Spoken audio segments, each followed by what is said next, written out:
बिस्मिल्लाहिर्रहमानिर्रहीम and hello everyone. आज की क्लास के अंदर जो हमारा आज का एजेंडा है वो हम लोगों ने आज पढ़ना है अक्रूवल्स एंड प्री पेमेंट्स। अब ये आप समझ लो कि बहुत सारे टॉपिक्स के अंदर बार बार अक्रूड और प्रीपेड्स आपको नजर आते रहेंगे। आज हम ये एक दफा इनको समझ लेंगे, उसके बाद फिर जितनी बारी आया करेंगे हम इनको टैकल कर लिया करेंगे। अच्छा, आज हम इसको थोड़ा सा डिटेल में समझेंगे तो थोड़ी सी एक्सप्लेनेशन थोड़ी सी लेंदी हो सकती है, थोड़ी सी ट्रिकी भी हो सकती है। तो वन बाय वन इजीली हर बात को समझिएगा, ठीक है। तो आज जो हम पढ़ने जा रहे हैं दैट इज अक्रूवल एंड प्रीपेमेंट्स। अच्छा, अभी अगर हम बात करना स्टार्ट करें तो इधर अक्रूवल और प्रीपेमेंट्स को समझने के लिए सबसे पहले हमें अक्रूवल कॉन्सेप्ट समझना पड़ेगा कि यार ये अक्रूवल कॉन्सेप्ट क्या होता है। तो आज पहले अक्रूवल कॉन्सेप्ट के बारे में बात करते हैं। देखो, अक्रूवल कॉन्सेप्ट जो है ना वो बड़ी सिंपल सी बात बोलता है। Under accrual concept the effect of transactions and events are recognise as they occur and not when cash is receive और पेड। इसने बोला क्या है इस डेफिनेशन के अंदर? ये बोलता है कि यार आप कभी भी, जब भी आपके बिजनेस में कोई भी ट्रांजैक्शन हो, कोई भी एक्टिविटी हो, वो आप कब रिकॉग्नाइज कर लोगे, उसको कब अपनी बुक्स में रिकॉर्ड कर लोगे? जैसे ही वो अकर हो जाए। मतलब मतलब ये कि यार लेट सपोज मेरे पास एक बंदा आता है और वो मुझसे गुड्स खरीदता है। मैं जैसे ही उसको गुड्स बेचता हूं और मैं इनवॉइस जनरेट कर लेता हूं, तो जैसे ही मैं इनवॉइस जनरेट कर लूंगा मैं अपने पास रिकॉर्ड कर लूंगा उस एक्टिविटी को, उस ट्रांजैक्शन को, कि मैंने मिस्टर एक्स को गुड्स बेच दिए हैं। नाउ जरूरी नहीं है कि ये जो मैंने गुड्स मिस्टर एक्स को जो मैंने गुड्स बेचे हैं ये मैंने कैश पे बेचे हों। भाई फर्ज करो मैंने ये गुड्स जो है इसको बेचे क्रेडिट के ऊपर, ठीक है। तो अगर मैं मिस्टर क्या कहते हैं मिस्टर एक्स को गुड्स क्रेडिट पे बेचूं तो मैं एक एग्जांपल बनाता हूं यहां पे। Sold goods to mister X $1000 on credit. यार इसका मतलब क्या हुआ? इसका मतलब ये हुआ कि मैंने मिस्टर एक्स को सामान बेच दिया, ठीक है, और ये क्रेडिट के ऊपर बेचा। नाउ लेट सपोज ये जो डेट है हम लिख लेते हैं, भाई आज है 1 जनवरी, ठीक है। तो मैंने 1 जनवरी को इनको सेल्स करनी है। अच्छा, अब इन्होंने मुझसे ये वादा किया है कि ये जो मुझे पेमेंट करेंगे ये कब पेमेंट करेंगे?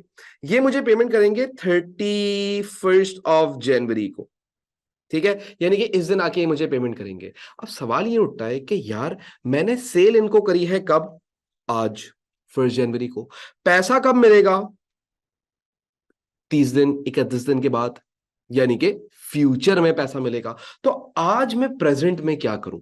मैं ये देखूंगा क्या ये जो मेरी सेल्स हैं, ये जो मैंने सामान इनको बेचा है, क्या ये ट्रांजैक्शन जो है वो मेरे बिजनेस में अकर हो चुकी है?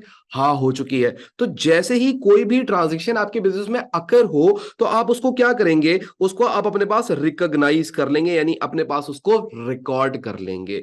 नॉट, इधर आगे लिखा हुआ है not when cash is receive और पेड। तब ये जाके मैं एंट्री नहीं बनाऊंगा 31 जनवरी को, जाके मैं एंट्री नहीं बनाऊंगा कि मैंने सामान बेचा है मिस्टर एक्स को, क्योंकि मैंने 31 जनवरी को सामान नहीं बल्कि 1 जनवरी को सामान बेचा है। 31 को तो मुझे अमाउंट रिसीव होगा, यानी कि मिस्टर एक्स पेड अस, इस दिन तो ये होगा मिस्टर एक्स पेड अस $1000। नाउ अगर मैं आप लोगों से बोलूं कि यार मैं डबल एंट्री कैसे बनाऊंगा, तो डबल एंट्री बनाने का तरीका क्या है? डबल एंट्री बनाने का बड़ा सिंपल तरीका है। देखिए, सबसे पहले मैं यहां पे बोलूंगा कि यार मिस्टर एक्स जो है, जो कि मेरे एक एसेट है, वो डेबिट हो जाएंगे 1000 से। This will be the double entry. And sales जो कि मेरा एक रेवेन्यू है वो क्रेडिट हो जाएगा। बात समझे? ये एंट्री मैं अपने पास उसी दिन रिकॉर्ड कर लूंगा जिस दिन मैं इनको सेल्स करूंगा, जिस दिन मैं इनवॉइस जनरेट करूंगा। हाँ, अगर मिस्टर एक्स मेरे पास आए और मुझे बोलते हैं कि भाई मैं आपसे सामान कल लेके जाऊंगा, तो जिस दिन वो मुझसे सामान लेंगे, यानी जिस दिन मैं इनवॉइस बनाऊंगा, जिस दिन इनवॉइस जनरेट होगी, उस दिन मैं बोलूंगा कि हाँ मेरी ये जो एक्टिविटी है ये अकर हो चुकी है और अब मुझे इसको रिकॉग्नाइज कर लेना चाहिए, मुझे इसको अपनी बुक्स के अंदर रिकॉर्ड कर लेना चाहिए। अब 31 जनवरी को क्या होगा? भाई 31 जनवरी को कुछ नहीं होगा, वही एक्टिविटी, वही ट्रांजेक्शन जो 1 जनवरी को हुई थी उसके अगेंस्ट अब आपको पैसा मिलेगा। देखो, ये मिस्टर एक्स आपके एक एसेट बन गए थे, यानी इन्होंने आपसे एक प्रॉमिस कर लिया था कि ये आपको पैसा देंगे। तो भाई 31 जो जनवरी आएगी उस दिन आके ये मुझे क्या करेंगे? कुछ पैसा देंगे। राइट कितना पैसा देंगे 1000 देंगे, तो मैं बैंक को डेबिट कर दूंगा 1000 से और मिस्टर एक्स को क्रेडिट कर दूंगा 1000 से कि यार mister X is no more my asset, अब ये मेरे एसेट नहीं रहे, क्योंकि जब मैंने इनसे पैसा लेना था तब वो एसेट थे, आज उन्होंने मुझे पैसा दे दिया तो आज वो एसेट नहीं रहे, तो अब मैं इनको क्रेडिट कर दूंगा अपनी बुक से।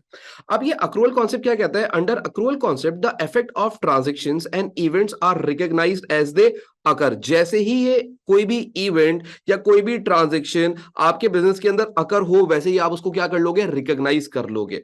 Not when cash is receive और पेड। हम तब तक का वेट नहीं करेंगे कि वो जब आएंगे पैसे देने के लिए, जब वो पैसे देने के लिए आएंगे ना, तब ये एंट्री बनेगी खाली कि हाँ भाई इनसे पैसा हमारे पास आ चुका है। This is what accrual concept says. इसकी एग्जांपल एक और लेते हैं।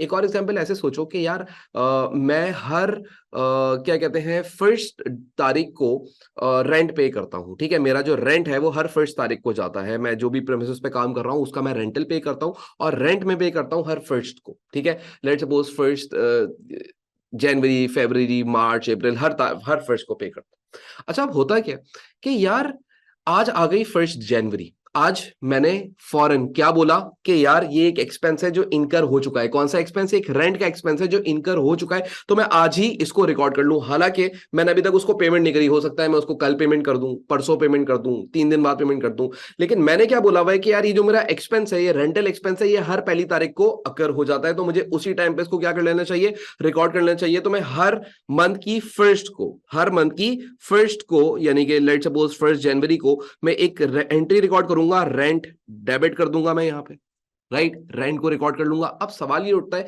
कि सर आप क्रेडिट क्या करेंगे? सवाल आपके दिमाग में ये आएगा कि आपने रेंट अभी पे तो नहीं किया, आपका भी रेंट क्या है? अकर हो चुका है।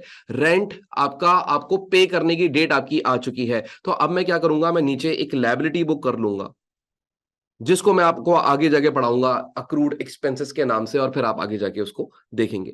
बट हम इसको इसी तरीके से रिकॉर्डिंग करते रहते हैं और ये सारा काम चलता रहता है। तो हमें सबसे पहले ना ये कॉन्सेप्ट क्लियर कर लेना है। कॉन्सेप्ट क्या क्लियर करना है? कि जैसे ही कोई भी ट्रांजेक्शन या इवेंट अकर होगा मैं उसको वैसे ही रिकॉग्नाइज कर लूंगा। अच्छा जी, अब देखो यहां पे क्या लिखा हुआ है, बोलता है revenues are recognised when they are earned. जैसे ही तुम रेवेन्यूज को अर्न कर लेते हो वैसे ही तुम उनको क्या कर लेते हो? रिकॉग्नाइज कर लेते हो। देखो मैंने यहाँ पे रेवेन्यू अर्न कर लिया ना, मैंने सेल्स कर ली ना 1000 रुपए की, हालांकि पैसा मेरे पास फ्यूचर के अंदर आएगा, लेकिन आज मैंने क्या कर लिया? ये पैसा अर्न कर लिया, तो मैं क्या करूंगा? मैं इसको रिकॉग्नाइज कर लूंगा। डन। और इसी तरीके से अगली बात यहां पे मैंने एक और चीज लिखी हुई है, expenses are recognise as they incurred. तो एक्सपेंस जैसे ही इनकर होगा, जैसे कि रेंटल एक्सपेंस था, जैसे ही इनकर हुआ मैंने उसकी क्या करी? अपने पास एंट्री बना ली। हालांकि आज पेमेंट नहीं करी बट मैं उसको अपने पास रिकॉर्ड कर लूंगा। अच्छा जी, बोलता है अगली बात, they are recorded in the accounting records and reported in the financial statement of the period to which they relate. अब याद रखिएगा कि ये बातें हम कहां रिकॉर्ड करेंगे? उसी अकाउंटिंग पीरियड में रिकॉर्ड करेंगे जिस अकाउंटिंग पीरियड से ये तमाम बातें रिलेट करती हैं। ठीक हो गई बात?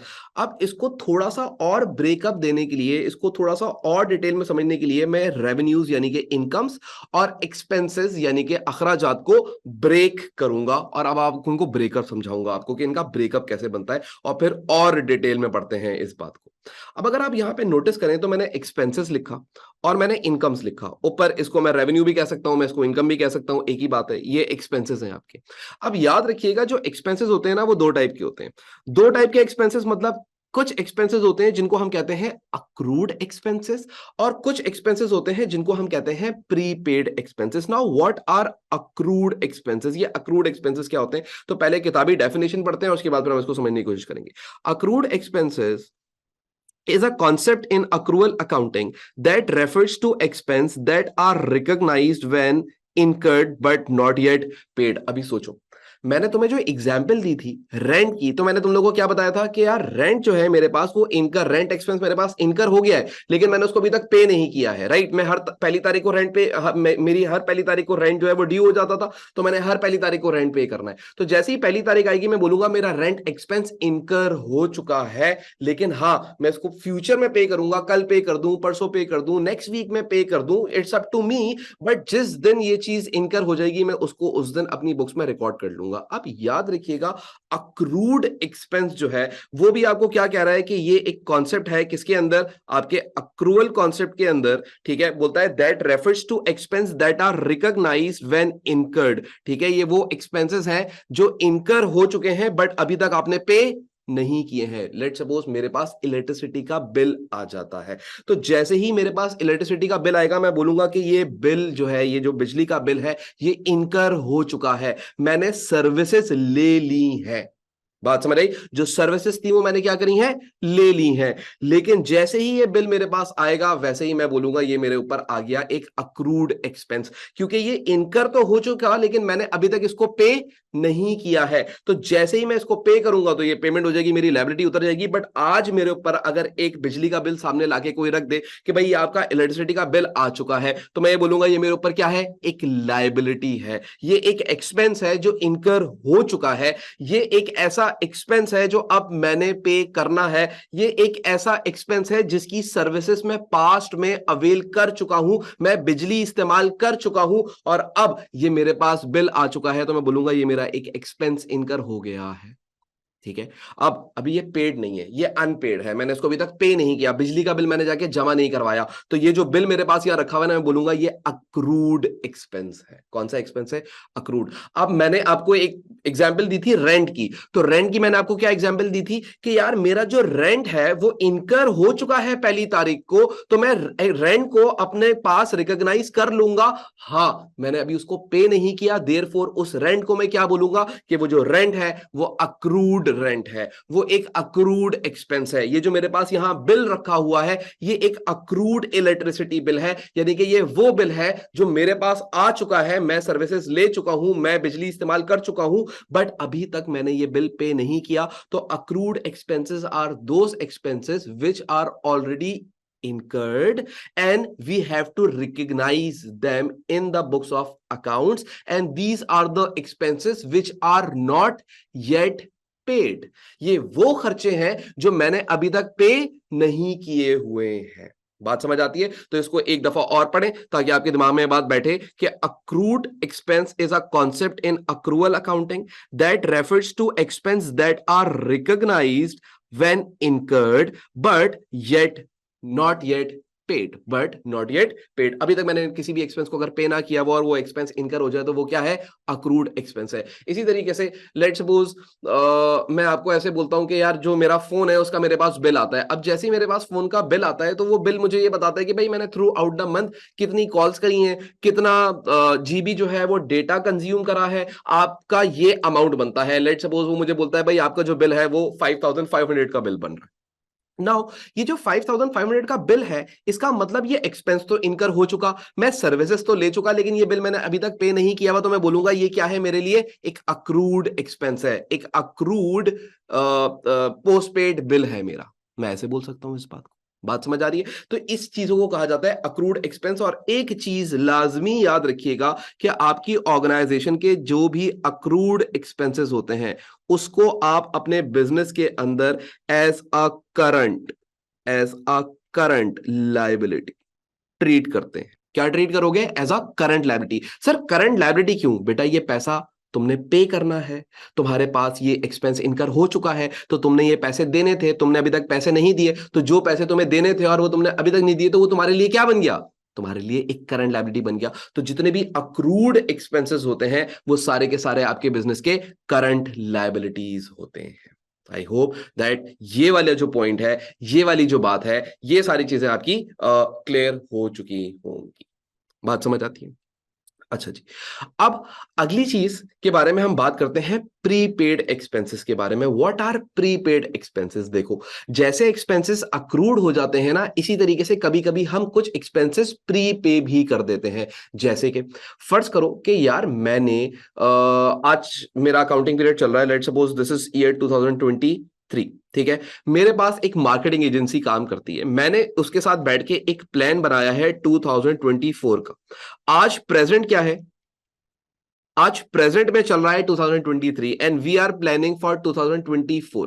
मैंने बोला कि यार 2024 के अंदर आपने ये और ये काम करना है, और वो जो काम करने का आपका खर्चा आएगा उसके लिए मैं आपको पेमेंट कर रहा हूं $2000 की। कितने की पेमेंट कर रहा हूं? $2000 की मैं आपको आज पेमेंट कर रहा हूं। नाउ द क्वेश्चन इज कि यार ये जो पेमेंट है क्या ये करंट ईयर के एक्सपेंस की पेमेंट है? क्या ये करंट ईयर का मार्केटिंग एक्सपेंडिचर है? नहीं, ये आगे के जो अगला आपके पास वो आएगा, क्या कहते हैं, अपना अकाउंटिंग पीरियड आएगा, ये उसकी आपने पेमेंट करी हुई है, तो मैं इसको बोलूंगा इस टाइप की पेमेंट को कि ये कौन सी पेमेंट है, प्रीपेड पेमेंट है, प्रीपेड एक्सपेंस है। मैंने कोई एक्सपेंस जो कि फ्यूचर में होने वाला है उसको आज ही पे कर दिया है। इसी तरीके से जैसे मैंने आपको बोला था कि यार मैं रेंट पे करता हूं, तो फर्स्ट लेट सपोज कि यार मेरी आज 1 जनवरी है और 1 जनवरी को मैं गया और मैंने रेंट पे किया, लेकिन पता है मैंने क्या किया, मैंने रेंट पे कर दिया लेट सपोज जनवरी का भी और फरवरी का भी। अब अगर मैं आपसे बोलूं कि यार अगर मैं जनवरी की सिर्फ अकाउंटिंग कर रहा हूं तो क्या फरवरी वाले रेंट को भी मैं जनवरी के एक्सपेंसेस में रिकॉर्ड करूंगा? नहीं सर, वो फरवरी का एक्सपेंस है तो उसको फरवरी के एक्सपेंस में ही जाना चाहिए। इसको आप ऐसे भी समझ सकते हैं, लेकिन हम नॉर्मली जो बात करते हैं वो अकाउंटिंग पीरियड में बात करते हैं। तो अगर मेरा प्रेजेंट चल रहा है 2024 और मैं एक रेंटल पे कर देता हूं 2025 का, तो याद रखिएगा ये जो मैंने रेंट पे किया है ये एडवांस में पे किया हुआ है। तो एडवांस में जो मैंने रेंट पे किया हुआ है ये मेरा क्या बन जाएगा, एक प्रीपेड एक्सपेंस बन जाएगा। हालांकि आज प्रेजेंट में क्या चल रहा है, आज प्रेजेंट में तो 2024 है, तो जो भी मैं आगे की कोई पेमेंट कर दूं तो उसको मैं प्रीपेड एक्सपेंस कहता हूं। ठीक है, और कोई भी ऐसा एक्सपेंस जो कि पहले से इनकर हो गया और उसकी मैंने पीछे पेमेंट ना करी हुई हो तो उसको मैं अक्रूड एक्सपेंस कहता हूं। इतनी सिंपल सी बात है। डन। अच्छा, अब अगर हम इसकी डेफिनेशन पढ़ें तो ये डेफिनेशन में क्या बोलता है, ये बोलता है आपको कि यार prepaid expenses are expenditures paid in one accounting period but will not be recognised until a later accounting period. देखो इसने क्या बोला कि ये एक ऐसे एक्सपेंसेस होंगे जो कि आपने पे तो इसी अकाउंटिंग पीरियड में कर दिए, लेकिन ये रिलेट करते हैं अगले अकाउंटिंग पीरियड से, तो इनको अगले अकाउंटिंग पीरियड में ही रिकॉग्नाइज किया जाएगा। इस साल इस अकाउंटिंग पीरियड में इस इनकम स्टेटमेंट इस बैलेंस शीट में रिकॉर्ड नहीं करेंगे। यानी कि मैंने आपको क्या एग्जांपल दी कि कोई भी एक्सपेंस है, जैसे कि लेट्स सपोज अभी चल रहा है 2024 चल रहा है नाउ, अभी अगर ये 2024 चल रहा है तो मैं कोई भी एक्सपेंस अगर पे करता हूं आज, ठीक है, मैं लेट्स सपोज रेंट पे करता हूं but this rent is related to 2025, तो क्या मैं इसको रिकॉग्नाइज करूंगा इस साल? नहीं करूंगा। Why? Because this is future year expense, और जब फ्यूचर का एक्सपेंस है तो उसको हम प्रायर पीरियड रिकॉर्ड नहीं कर सकते। बात समझ आती है? डन। अब याद रखिएगा जो प्रीपेड एक्सपेंसेस होते हैं इनको क्या ट्रीट किया जाता है या इनको क्या समझा जाता है। तो बड़ी सिंपल सी बात है, प्रीपेड एक्सपेंस, यार मैंने किसी को पहले से पैसे देके रखे हैं, तो मेरे ही पैसे तो उसके पास पड़े हैं। जैसे मैं बैंक में पैसे रखवा देता हूं वैसे मैंने किसी और को एडवांस में पैसे दिए हैं पहले से, तो मैंने किसी और को एडवांस में पैसे दिए हैं, तो मैं इसको ट्रीट करूंगा अपने बिजनेस की एज अ करंट एसेट। मैं इसको क्या ट्रीट करूंगा, एज अ करंट एसेट, के यार कोई भी प्रीपेड एक्सपेंस है तो वो मेरे बिजनेस का करंट एसेट है, क्योंकि ये अभी वो पैसा है जो मेरा इस्तेमाल नहीं हुआ, मैंने किसी और को बस दिया हुआ है, एडवांस में दिया हुआ है, पहले से दिया हुआ है। So this is the difference between accrued expense and prepaid expenses. What are accrued expenses? ये वो एक्सपेंसेस है जो इनकर हो चुके हैं, हाँ, ये वो मार्केटिंग थी जो हो चुकी है, मैंने उसके पैसे देने हैं। And what are prepaid expenses? वो पैसे जो मैंने फ्यूचर में मार्केटिंग करवानी है उसके आज दे दिए, तो उसको मैं क्या बोलूंगा, ये क्या है, मेरे प्रीपेड एक्सपेंडिचर्स है। I hope that I have made my point very clear over here that expenses जो है वो दो कैटेगरीज के अंदर होती हैं, आपके प्रीपेड एक्सपेंसेस और अक्रूड एक्सपेंसेस। प्रीपेड एक्सपेंसेस यानी कि एडवांस में कोई एक्सपेंस पे कर दिया, और प्रीपेड एक्सपेंस जो एक्सपेंस इनकर हो चुका और उसकी तुमने अभी तक पेमेंट नहीं की हुई है। तो जो इनकर हो चुका, पेमेंट नहीं की हुई है, तो वो तुम्हारे ऊपर एक लायबिलिटी बन चुकी है। और कोई एक्सपेंस जो अभी तक हुआ ही नहीं, तुम्हारे बिजनेस में इनकर ही नहीं हुआ और उसकी तुमने पहले से पेमेंट दी हुई है, तो वो तुम्हारे लिए एसेट बन जाएगा। डन। यहां तक बात समझ आती है? यहां तक सब कुछ क्लियर है? तो पहले तो आप लोग यहां तक सारी चीजें देखें और उसके बाद फिर हम आगे बढ़ते हैं, ठीक है? अब हम बात करेंगे इनकम्स के बारे में, राइट? अच्छा यार, ये जो इनकम्स है, इनकम्स भी दो टाइप की हैं, ठीक है? कुछ होती हैं प्रीपेड इनकम और कुछ होती हैं income in arrears. Now what are prepaid incomes? Prepaid incomes किनको कहा जाता है? सबसे पहले तो ये समझिएगा। देखिए यार, प्रीपेड इनकम का मतलब क्या है कि यार मेरे पास कोई इनकम है जो पहले से आ चुकी है, यानी ये वो इनकम है जो मैंने अभी तक अर्न नहीं करी, ये वो पैसा है जो मैंने अभी तक कमाया नहीं है लेकिन वो मेरे पास आ चुका है। जैसे कि आप लोग के स्कूल्स और कॉलेजेस की जो फी होती है वो आप एडवांस में पे करते हो। नाउ लेट्स सपोज कि यार मैं आपका स्कूल हूं और और आपने स्कूल को एडवांस में फीस पे करी हुई है, हालांकि इस फी के अगेंस्ट स्कूल का क्या फर्ज बनता है कि आपको सर्विसेज प्रोवाइड करें। आप लोगों ने सर्विसेज, आप लोगों को सर्विसेज चाहिए थी ना, तो उन सर्विसेज के लिए आप लोगों ने क्या करा, स्कूल को एडवांस में पैसा दिया, और अब स्कूल क्या करेगा, आपको वो सर्विसेज प्रोवाइड करेगा जो आपकी रिक्वायर्ड सर्विसेज है। पहली बात तो ये क्लियर हो गई। अब अगर एज अ स्कूल सोचो, तो स्कूल के पास जो एडवांस में पैसा आया हुआ है, लेट सपोज आप लोगों ने, लेट सपोज 1,000 रुपए जमा करवाए, तो ये 1,000 रुपए स्कूल के लिए क्या है, अभी 1,000 रुपए स्कूल बोलेगा कि यार देखो मेरे पास ये पैसे तो आ गए हैं, लेकिन अभी तक मैंने सर्विसेज प्रोवाइड नहीं करी है, तो ये मेरे लिए क्या हो जाएगी, एक तरीके से प्रीपेड, ये एक तरीके से क्या हो जाएगी, प्रीपेड इनकम होगी, या इसको मैं एडवांस इनकम भी कह सकता हूं। यानी कि ये क्या हो गया, इनके पास एडवांस में पैसा आ गया, अब ये क्या करेंगे, थ्रू आउट द मंथ आपको सर्विसेज प्रोवाइड करेंगे। जब तक ये आपको सर्विसेज प्रोवाइड नहीं कर लेंगे, तब तक ये पैसा ये अर्न नहीं कर सकते। सर्विसेज प्रोवाइड जब कर देंगे, तब बोलेंगे ये पैसा जो इन्होंने 1,000 रुपए मुझे दिया था, ये 1,000 रुपए अब मैंने कमा लिया, ये अब मेरा पैसा है। और अगर फर्ज करो, देखो ना, अक्सर ऐसा होता है कि आपने 1,000 रुपए जमा करवाए और आपने भाई फिर बाद में बोला कि यार मैं स्कूल, दूसरे स्कूल जा रही हूँ और या जा रहा हूँ, तो आप क्या करेगा, स्कूल क्या करेगा, वो आपको ये पैसे रिफंड कर देगा, क्योंकि वो इसको क्या कर रहा था, एज अ लाइबिलिटी ट्रीट कर रहा था, तो वो आपको ये पैसे रिफंड कर देगा, क्योंकि वो 1,000 रुपए जो स्कूल ने लिए थे, वो किस बात के लिए लिए थे, आपको सर्विसेज प्रोवाइड करने के लिए। और अगर आप उनकी सर्विसेज नहीं अवेल कर रहे, तो फिर वो आपको आपके पैसे वापस दे देंगे, क्योंकि वो पैसे उनके हैं ही नहीं। तो अब यहां पे अगर हम प्रीपेड इनकम के बारे में बात करें, तो prepaid income is a fund receive from a customer, is a fund receive from a customer, is a fund जो कि स्कूल को मिला है, रिसीव फ्रॉम अ स्टूडेंट और a parent prior to the provision of goods और services. Goods और services से मिल, या गुड्स और सर्विसेज मिलने से पहले। गुड्स और सर्विसेज क्या भाई, लेट सपोज मुझे कोई एडवांस में पैसे देता है कि वलीद भाई मैं आपसे ये 50 पेंसिल जो है ये कल लेके जाऊंगा आपसे, ठीक है, तो आज उसने मुझे पैसे दे दिए, तो मैं क्या बोलूंगा, ये पैसा मेरे पास अभी उधार का है। अगर वो कल आके मुझे बोलता है कि भाई मुझे पेंसिल नहीं, मेरे पैसे वापस कर दो, मैं उसके पैसे वापस कर दूंगा। बात समझ आई? तो याद रखिएगा, ये जो मेरे पास एडवांस में फंड्स रिसीव हो रहे हैं, ये एडवांस में जो फंड रिसीव हो रहे हैं, ये प्रायर टू किस पे रिसीव हो रहे हैं, प्रायर टू गुड्स और सर्विसेज। अभी ना मैंने उसको गुड्स बेची है, ना स्कूल ने आपको अभी तक सर्विसेज दी है। तो जब तक ये पैसा आपके पास इस तरीके से पड़ा रहेगा कि यार मेरे पास ये पैसा आया हुआ है और इसके अगेंस्ट मैंने सर्विस प्रोवाइड करनी थी, अभी तक नहीं करी, तो इस पैसे को मैं क्या बोलूंगा, एक एडवांस इनकम या एक प्रीपेड इनकम बोलूंगा। और याद रखिएगा, प्रीपेड इनकम ऑर्गेनाइजेशन के लिए क्या होती है, एक ऑर्गेनाइजेशन जो होती है वो इस प्रीपेड इनकम को अपनी बुक्स के अंदर as a current liability treat करती है। क्या ट्रीट करेगी, एज अ करंट लायबिलिटी। क्यों? क्योंकि ये ऑर्गेनाइजेशन के ऊपर क्या है, एक लायबिलिटी है। एडवांस में किसी का पैसा, अगर किसी कस्टमर ने एडवांस से आपको पैसा दिया हुआ है, तो वो क्या है, वो एक लायबिलिटी है। तो फ्यूचर में आपने उसको गुड्स या सर्विसेज देनी है। अगर गुड्स या सर्विसेज दे दोगे तो तुम वो पैसे अर्न कर लोगे, और अगर गुड्स और सर्विसेज नहीं देते तो वो पैसा तुम्हें क्या करना पड़ जाएगा, रिफंड करना पड़ जाएगा। तो इसलिए तुम्हारे लिए अभी क्या है, अभी करंट सिचुएशन के अंदर ये पैसा तुम्हारे लिए एक करंट लायबिलिटी है। बात समझ आई? और इसी तरीके से अब हम बात करते हैं इनकम्स की। दूसरे टाइप की जो इनकम्स होती हैं उसको हम कहते हैं इनकम्स इन अरियर्स। यहां पे मैंने अरियर्स इनकम लिखा हुआ है, बट इसको इनकम्स इन अरियर्स कहा जाता है। कहीं कहीं आप लोगों को पढ़ाया गया होगा अक्रूड इनकम, तो आप वो टर्म भी यूज कर सकते हैं, बट द बेहतर term is income in arrears या अरियर इनकम कहा जाता है। ठीक है, जैसे यहाँ पे अक्रूड था ना, यहाँ पे इनकम्स के साथ ये टर्म यूज करी जाती है अरियर्स। ठीक है, अक्रूड इनकम्स भी कह सकते हैं, मतलब उसमें वो नहीं है, बट यूजुअली किताबों के अंदर वो इस तरीके से आपको लिख के देता है पास पेपर में। तो मैं अरियर्स इनकम के बारे में बात करता हूँ। अब ये अरियर्स इनकम क्या होती है, अब सोचो। अरियर इनकम्स ये है, उलट है, एडवांस इनकम का उलट है। मैंने सर्विसेज प्रोवाइड कर दी, ठीक है, और अब वो जो पैसा है वो मैंने क्या कर लिया है, अर्न कर लिया है, मुझे अभी तक वो पैसा कस्टमर से नहीं मिला। लेट सपोज भाई हमारा काम था कि क्या कहते हैं, हम ऐसे बोलते हैं कि भाई एक डॉक्टर है, आप डॉक्टर के पास जाके बैठे, उसने आपका चेकअप कर लिया, ठीक है, सारा चेकअप वगैरह करके आपको जो भी मेडिसिन वगैरह थी और जो टेस्ट वगैरह थे वो लिख के आपको दे दिए, तो उसने अपनी सर्विसेज दे दी।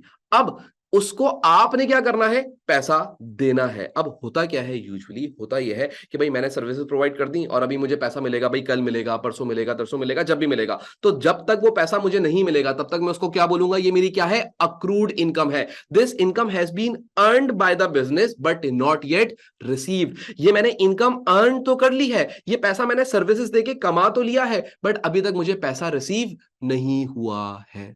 और एडवांस या प्रीपेड इनकम क्या थी, कि आपको पैसा रिसीव हो गया है लेकिन आपने अभी तक सर्विसेज या गुड्स प्रोवाइड नहीं की हैं। और इनकम इन अरियर्स का मतलब क्या है कि आपने गुड्स और सर्विसेज प्रोवाइड कर दी हैं लेकिन आपको अभी तक पैसा रिसीव नहीं हुआ है। तो आओ इसकी अब डेफिनेशन पढ़ें। बोलता है accrued income is revenue that is been earn but has yet to be yet to be yet to be receive का मतलब क्या है कि आपने जो भी सर्विसेज या गुड्स थी वो प्रोवाइड कर दी हैं, आपने ये पैसा अर्न कर लिया है। अब फ्यूचर के अंदर क्या होगा, फ्यूचर के अंदर आपको ये पैसा मिलेगा। तो सर ऐसा हो सकता है कि ये जो आपको पैसा है ये ना मिले? हाँ हो सकता है। तो सर जब ये पैसा ना मिले तो आप इसको क्या बोलेंगे? बेटा बेड डेट। अभी तो पढ़ के आए हो पीछे कुछ टाइम पहले।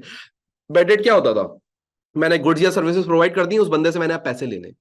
गुड्स या सर्विसेज प्रोवाइड कर दी और अब मैंने उससे पैसे लेने। अगर वो मुझे पैसे देगा मैं बोलूंगा भाई पैसे आ गए, और अगर वो पैसे नहीं देगा मैं बोलूंगा क्या हो गया? बेड डेट हो गया। क्या हो गया? बेड डेट हो गया। तो बेड डेट बेसिकली यहां से होता है।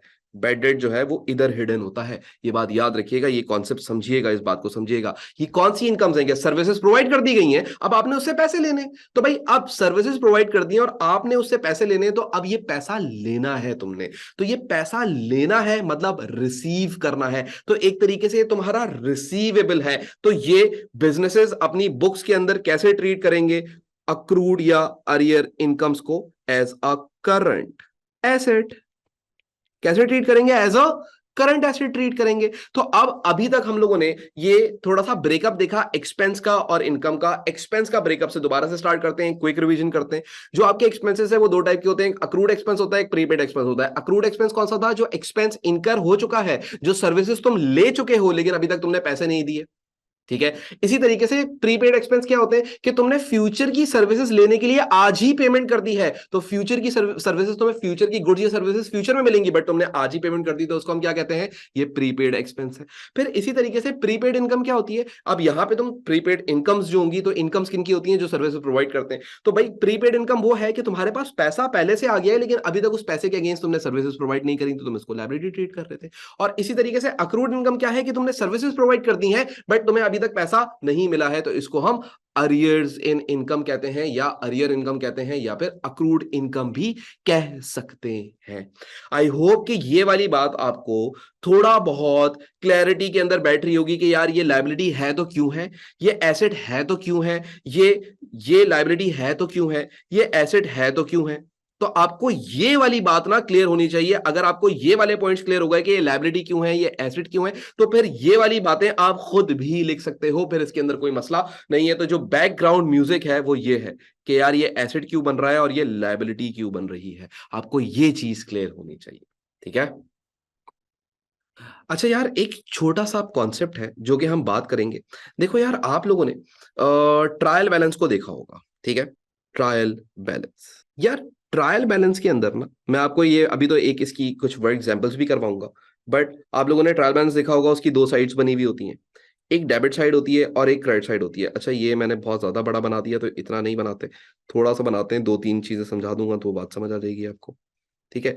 एक साइड होती है जिसको हम कहते हैं डेबिट साइड, और एक साइड होती है जिसको हम कहते हैं credit side. Now let's suppose अगर आप देखते हो अपने ट्रायल बैलेंस के अंदर रेंट एक्सपेंस लिखा हुआ, let's suppose the rent expense was 1200।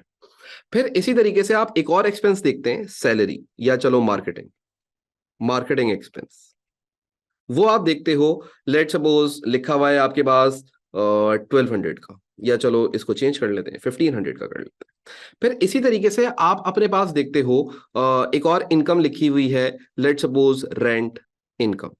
ठीक है। रेंट एक्सपेंस भी होता है, रेंट इनकम भी होती है। बात समझ आई? और इसी तरीके से अगर हम आगे बात करें, तो यार सबसे पहले ना एक कॉन्सेप्ट समझना, ये जो ट्रायल बैलेंस के अंदर ये तुम्हें अमाउंट्स लिख के दे रहा है ना, ये पता है कौन सी अमाउंट्स है? बताओ ये कौन सी अमाउंट्स हैं? ये वो अमाउंट्स हैं जो तुम पे या रिसीव कर चुके हो। यानी ये वो अमाउंट्स हैं जो तुम्हारी बैंक की वैल्यू है। ये तुम्हें बता रहा है कि रेंट 1200 का पे हो चुका है। ये तुम्हें ये नहीं बताता कि इस साल का एक्चुअल रेंट कितना था। ये तुम्हें कभी भी ट्रायल बैलेंस ये नहीं बताएगा। ट्रायल बैलेंस तुम्हें क्या बताएगा कि इस साल तुम्हारा रेंट कितना पे हो चुका है, मार्केटिंग एक्सपेंडिचर तुम्हारा कितना पे हो चुका है। रेंट इनकम तुम्हें कितनी मिल चुकी है, यानी कि ये तुम्हें बैंक की वैल्यूज बता रहे होते हैं। ये कौन सी वैल्यूज बता रहे होते हैं? बैंक की वैल्यूज लिखी हुई होती है। इनकम और एक्सपेंडिचर्स जितने भी दिए हुए होते हैं आपको, वो सारी कौन सी वैल्यूज दी हुई होती हैं? बैंक की वैल्यूज के, यार इतना पैसा आपने पे कर दिया है या इतना पैसा आपने रिसीव कर लिया है। पहली बात इसको समझना, इससे अगला जो कॉन्सेप्ट दूंगा इससे ये बातें बड़ी आसान हो जाएंगी आपको। ठीक है, अब वो आपको नीचे जाके ना सवाल के अंदर कभी कभी एक एडजस्टमेंट देगा। अब ये एडजस्टमेंट क्या होगी? वो आपको बोलेगा, number one, rent was, rent या ऐसे लिख लेते हैं, रेंट एक्सपेंस वॉज $200 आउटस्टैंडिंग। पहले एक के बारे में बात करते हैं। इसने यहां पे क्या बोला कि यार ये जो तुम्हारा रेंट एक्सपेंस है 200 का, वो क्या है? आउटस्टैंडिंग है। ये आउटस्टैंडिंग का मतलब, आउटस्टैंडिंग का मतलब है अक्रूड। तो पहली बात तो मुझे ये समझ आ गया कि ये मेरा क्या है? अक्रूड एक्सपेंस है। ये क्या है? अक्रूड एक्सपेंस है। पहली बात तो मैंने समझ ली। ठीक है, आउटस्टैंडिंग मतलब रिमेनिंग, राइट? अभी रहता है ये खर्चा। नाउ द क्वेश्चन इज कि यार मैं अगर अपनी इनकम स्टेटमेंट बना रहा हूंगा, तो इनकम स्टेटमेंट बनाते हुए अब जरा सोचिएगा, इनकम स्टेटमेंट बनाते हुए मैं अपने एक्सपेंसेस बुक करूंगा। नाउ द क्वेश्चन इज कि यार मैं अपने एक्सपेंसेस के अंदर रेंट एक्सपेंस कितना रिकॉर्ड करूंगा? सवाल ये उठता है, क्या मुझे रेंट एक्सपेंस 200 रिकॉर्ड करना चाहिए? मुझे रेंट एक्सपेंस 1200 रिकॉर्ड करना चाहिए? क्या रिकॉर्ड करना चाहिए? याद रखिएगा, इनकम स्टेटमेंट के अंदर आप वो एक्सपेंस रिकॉर्ड करते हैं जो अकर हुआ होता है। इसको आसान लफ्जों में वो एक्सपेंस रिकॉर्ड करते हैं जो रियल में रिकॉर्ड होना चाहिए, जो असल में खर्चा है आपका, वो रिकॉर्ड होना चाहिए। वो इनकम स्टेटमेंट में रिकॉर्ड नहीं करते जो तुमने पे कर दिया है। अब सोचें, सोचें ये कि आपने पे कितना किया? 1200, लेकिन आपको एडजस्टमेंट में पता लगा 200 अभी भी रहता है, तुमने पे नहीं किया हुआ। तो अगर मैं तुमसे बोलूं कि यार मुझे ये बताओ कि यार मेरा जो रियल असली रेंट एक्सपेंस है वो कितना होना चाहिए? अब इसको कॉन्सेप्ट पे समझना, एडलेस ये तो मैं आपको वैसे ही समझा दूंगा, पर इसको कॉन्सेप्ट पे समझना। आप बोलोगे सर हमारा रियल होना चाहिए, हमने अभी तक पे किया है 200, लेकिन हमें साल के आखिर में पता, वो 1200, और अभी हमने पे किया है 1200, और हमें साल के आखिर में पता लगा है कि हमारा 200 अभी भी आउटस्टैंडिंग है। इसका मतलब हमें 200 रुपए और पे करने हैं। तो इसका मतलब सर जो आपका रियल एक्सपेंस है ना, वो बनेगा 1400। This is the actual rent expense occurred this year which needs to be recognized. ये वो एक्सपेंस है जो तुमने इस साल, तुम्हारा एक्सपेंस अकर हुआ है, ये इनकर्ड हुआ है तुम्हारे बिजनेस के अंदर, और जैसे ये बिजनेस के अंदर तुम्हारे ये इनकर हुआ, तो इस 1400 को तुम क्या करोगे? अपनी बुक्स के अंदर रिकॉर्ड करोगे। यानी कि rent expense should be recorded, जो भी रेंट एक्सपेंस आप रिकॉर्ड करेंगे, it will be recorded with the amount of 1400।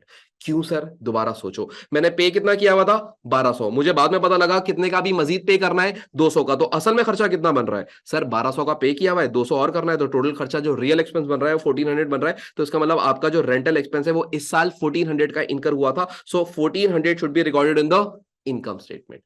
I hope कि ये वाली बात आपको बहुत आसानी से समझ आ गई होगी कि क्या गेम है। ये समझ जाओ, ये समझ जाओ, ये कौन सी वैल्यूज होती हैं? ये बैंक की वैल्यूज होती हैं। यानी कि इतना आपने पे किया हुआ है या इतना आपने रिसीव किया हुआ है, और आपको बाद में पता लग रहा है कि इतना आपने और पे करना है। तो 1200 आपने पे किया हुआ है, 200 आपने और पे करना है, तो 200 को आपने क्या कर लेना है? इसके अंदर ऐड कर लेना है। और ये वैसे भी क्या था? अक्रूड एक्सपेंस था। This is the background music, या this is the logic behind this thing, जो आप बाद में जाके ऐड कर रहे होते हैं। ये 1200 के अंदर अक्रूड ऐड करते हैं 200 का। सो दिस इज द लॉजिक। अच्छा, मैं आपको एक और एग्जांपल देता हूं, एग्जांपल नंबर 2। अब एग्जांपल 2 को सुनिएगा जरा। एग्जांपल 2 के अंदर बोलता है मार्केटिंग, मार्केटिंग एक्सपेंस $400, या चलो 400 कर लेते हैं, 400 is paid for next year. या आपके पेपर में वो ऐसे लिख के नहीं देता, वो बोलता है 400 इज एडवांस। तो एडवांस का मतलब क्या है? नेक्स्ट ईयर, अगले अकाउंटिंग पीरियड की बात कर रहा है कि यार आगे की पेमेंट आपने आज ही कर दी है। बात समझ आई? अब अगर तुम सोचो तो वो क्या बोलता है कि जो मार्केटिंग एक्सपेंडिचर है उसमें 400 का क्या है? एडवांस है। यानी कि ये जो मेरा मार्केटिंग एक्सपेंस है वो कितने का है? 1500 का। यानी कि मैंने कितना पे करा है? 1500 का मार्केटिंग एक्सपेंडिचर पे करा है। लेकिन आपको पता है इस 1500 में से $400 जो मौजूद है ना इस 1500 के अंदर, वो $400 मैं नेक्स्ट अकाउंटिंग पीरियड से रिलेट करते हैं। तो अब सवाल ये उठता है कि यार मेरा real marketing expenditure current year का कितना है? रियल, असल मार्केटिंग एक्सपेंडिचर वो कितना है? आप बोलोगे सर आपने 1500 पे कर दिए, लेकिन आपको पता लगा इस 1500 में से $400 नेक्स्ट ईयर से रिलेट करता है, तो उसको इस साल रिकॉग्नाइज नहीं करोगे। ये आपके पास एक्स्ट्रा पैसा आया हुआ है, तो इसको आप ऐसे भी बोल सकते हैं कि ये आपका एक प्रीपेड एक्सपेंस है, जो कि आपने पहले से पे कर दिया है फ्यूचर के एक्सपेंस के लिए। तो ये इस साल का एक्सपेंस तो नहीं है, तो इस साल ये इनकम स्टेटमेंट में रिकॉर्ड नहीं होना चाहिए। तो आप 1500 में से 400 माइनस कर लें, आपके पास रिमेनिंग कितना बचेगा? 1100। This 1100 will be recorded as marketing expenditure in your income statement. Is that clear to everyone? क्या हम लोगों ने क्या किया कि अगर कोई भी अक्रूड एक्सपेंस है तो हम उसको क्या कर रहे हैं? ऐड ऑन कर रहे हैं, क्योंकि वो इसी साल का खर्चा है। और कोई भी अगर प्रीपेड एक्सपेंस है तो उसको हम सपरेट कर रहे हैं। क्यों? क्योंकि वो नेक्स्ट ईयर का खर्चा है जो इस साल हमने पे कर दिया है। So for these reasons accrual should be edited and prepayment should be separated, या prepaid expenses should be separated. बात समझ आती है? क्लियर होती है वाली बात? आगे जाके आपको, आप जब सारे कॉन्सेप्ट भूल जाएं तो इसको ऐसे भी याद रख सकते हैं कि जो भी अक्रूड्स होंगे, तो ए से अक्रूड आता है, ए से ऐड आता है, तो ऐड कर लेना भाई। सही है, मेरी बातें तो तुम्हें याद रहेंगी नहीं, तो तुम लोग ऐसे भी कर सकते हो इसको। तो अगर अक्रूड ऐड होता है तो प्रीपेड क्या हो जाएगा? सपरेट हो जाएगा। तो आप ये भी कर सकते हो, but this is not the concept. ये आपको शायद कुछ क्वेश्चंस करने में तो हेल्प कर देगा, बट अगर कॉन्सेप्ट क्लियर नहीं होगा तो आपके जब वो बेसिक्स आपसे पूछेगा और आपकी बेसिक्स में घुसने की कोशिश करेगा एग्जामिनर, उस दिन आप फंस जाओगे। तो ये आपको क्लियर होना चाहिए कि यार हम रियल इनकम और रियल एक्सपेंसेस रिकॉर्ड करते हैं as per accrual concept. Accrual concept हमें यही कहता है कि यार वो एक्सपेंसेस या वो इनकम्स जो तुम्हारी अकर हो चुकी हैं करंट ईयर की, उसको रिकॉग्नाइज कर लो। ये वेट मत करो कि वो पे हो गया है या नहीं हुआ है। बात समझे? क्लियर होती है वाली बात? अच्छा जी, इसी तरीके से last but not the least एक और एग्जांपल लेते हैं। यहाँ पे हम बोलते हैं नंबर 3। थर्ड एग्जांपल जो मैं ले रहा हूं यहाँ पे, वो मैं ले रहा हूं कि यार मैं बात करता हूं कि जो आपका रेंट इनकम थी, रेंट इनकम वॉज अक्रूड, या चलो लिख लो $100। इसका मतलब क्या है? इसका मतलब यह है कि तुम्हारी जो इनकम है वो $100 की अक्रूड है। अक्रूड इनकम का मतलब क्या होता था कि ये वो पैसा है जो मैंने अर्न कर लिया है, ये वो पैसा है जो मैंने कमा लिया है, लेकिन मुझे अभी तक मिला नहीं है। मुझे अभी तक मिला खाली कितना है? देखो बैंक की वैल्यू कितना मिला है मुझे अभी तक? 1500 मिला है। Now what I will do, सबसे पहले तो मैं इसको क्लैरिफाई करूंगा कि ये है क्या। मैं इसको बोलूंगा कि ये मेरी अक्रूड इनकम है, जिसको मैं अरियर इनकम भी कहता हूं, अक्रूड इनकम भी कहता हूं, दोनों कह सकता हूं। नाउ अगर मैं अपने दिल से ये पूछूं कि यार मेरा रियल रेंट इनकम कितना है, तो आप बोलोगे सर आपको अभी तक रिसीव हुआ है 1500, लेकिन आपका अभी भी एक इनकम है जो अक्रूड है ₹100 का। यानी कि ये अक्रूड इनकम का मतलब सर आपने पैसा कमा तो लिया है, आपने इस साल ये पैसा अर्न तो कर लिया है, लेकिन अभी तक आपको ये पैसा मिला नहीं है। तो मैं अगर तुमसे पूछूं मैंने असल में कितना कमाया होगा, तो भाई सर आपने 1500 कमाया जिसका आपको पैसा मिल गया, आपने 100 और कमाया जिसका आपको पैसा नहीं मिला, तो आपने जो असल में इन टोटल कमाया है ना, वो $1600 कमाया है सर। हाँ, तो अब इनकम स्टेटमेंट में एज पर अक्रूवल कॉन्सेप्ट में क्या रिकॉर्ड करूंगा? अपनी रियल इनकम्स रिकॉर्ड करूंगा। तो यहां पे मैं क्या करूंगा? मैं यहां पे लाके रियल इनकम रिकॉर्ड करूंगा। तो जब मैं अपनी इनकम्स लिख रहा हूंगा, तो इनकम्स के अंदर जो मेरा रेंट होगा, रेंट इनकम, जो मेरी रेंट इनकम होगी, वो मैं कितनी रिकॉर्ड करूंगा? 1600 की रिकॉर्ड करूंगा। यहां पे भी अक्रूड है तो ऐड कर दोगे, वो एक अलग बात है, बट कॉन्सेप्ट समझिए कि असल में जितना तुमने अर्न किया है इस साल, ये छोड़ दोगे कितना तुम्हें पैसा मिला, जितना तुमने अर्न किया है उतना पैसा ही इनकम स्टेटमेंट में रिकॉर्ड करोगे। बात समझ आती है? तो ये जो आपने आज की क्लास में कॉन्सेप्ट लिया, और जब आप कल वाली क्लास के अंदर इनके टी अकाउंट्स देखेंगे और वहां पे इनका और मजीद बैकग्राउंड देखेंगे, तो आपकी और क्लैरिटी दिमाग के अंदर बनना शुरू होगी। क्योंकि ये जितनी भी चीजें ना, ये सारी की सारी चीजें आपके लिए बहुत इंपॉर्टेंट है। क्योंकि जिस लेवल पे आके मैं आपको पढ़ा रहा हूं, ये बिल्कुल वो लेवल है कि यार आपको एक एक एक एक एक एक पॉइंट क्लियर होना चाहिए, ताकि आप बड़े सवाल, मुश्किल टर्म्स, मुश्किल एडजस्टमेंट्स को फौरन से पकड़ जाएं कि यार इसमें मैक्सिमम क्या हो सकता है। बात समझ आती है? तो आज हम लोगों ने जो ये तमाम चीजें करी हैं, हम लोगों ने अक्रूवल प्रीपेमेंट्स पढ़ना स्टार्ट किया था, अक्रूवल कॉन्सेप्ट पढ़ा, फिर एक्सपेंसेस के अक्रूड प्रीपेड, इनकम्स के अक्रूड प्रीपेड देखे, और उसके बाद फिर कुछ ट्रायल बैलेंस का एक बैकग्राउंड था जो मुझे आपको थोड़ा सा और समझाना था। तो आज की क्लास में हम इतने रखेंगे, और जब हम कल नेक्स्ट क्लास के अंदर मिलेंगे तो उसके अंदर हम मजीद इसी टॉपिक के ऊपर बात करेंगे और इसकी और इन डेप्थ एनालिसिस करेंगे, ताकि जब हम soul trader, partnership, non profit, कोई भी टॉपिक कर रहे हो और उसके अंदर अक्रूवल प्रीपेमेंट की एडजस्टमेंट आए तो हम फौरन से कर जाए। ठीक है, तो आज के लिए इतने ही रखेंगे और फिर मिलते हैं इंशाल्लाह ताला नेक्स्ट क्लास में। तब तक के लिए अल्लाह हाफिज।